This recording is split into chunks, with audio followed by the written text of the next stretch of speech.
And I guess talk about, I forgot the name of it, but you actually have a title for this tour involving like veterans. Oh, this is the Solutions for Us Town Hall Tour. You're about to see our third of 50 town halls that we started on the week of 4th of July of this year to talk about solutions. And the first solution that we've rolled out is called our contract with Louisiana.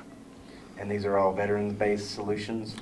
No, they're not all veterans-based solutions. This just happens to be a veterans group that invited us to come up to Alexandria to do a town hall.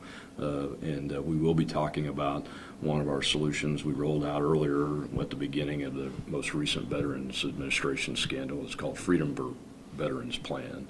It's a plan on how to deal with the issues in the Veterans Administration and get adequate health care to our disabled veterans community. I mean, is there any quick overviews you can give on that? On that, yeah, sure.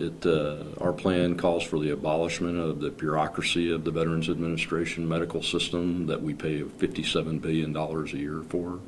It calls for getting the resources directly into the hands of our veterans through means of a veterans identification card that they could use to pay for their medical care at their choice of a medical provider.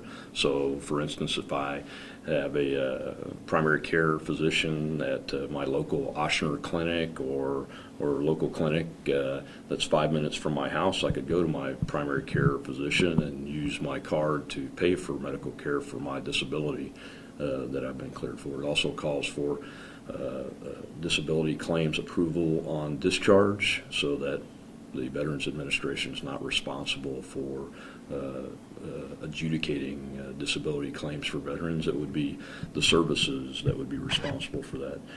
And it also calls for oversight of the Veterans Administration medical system to be placed back under the Department of Defense and out of the hands of the Veterans Administration. Those are just a few of the characteristics of that Veterans Plan.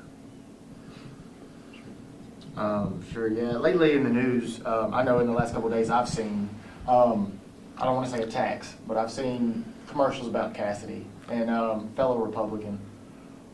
Can you tell me about those? Well, I haven't run any commercials about Dr. Cassidy. I do know that the Democratic Party PACs, one of them run by, I think, the Senate Majority Leader, Harry Reid, is running attack ads on Dr. Cassidy. Okay.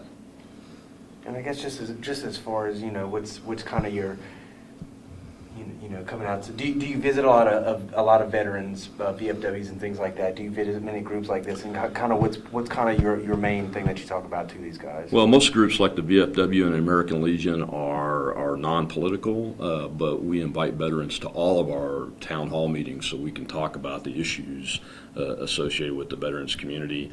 Last time I was here in Alexandria just a week and a half ago, we met with some folks out in front of the Veterans Administration Hospital here that have had some very tough things happen to them in their care or their relatives' care, and we wanted to highlight those issues at the Veterans Hospital over there.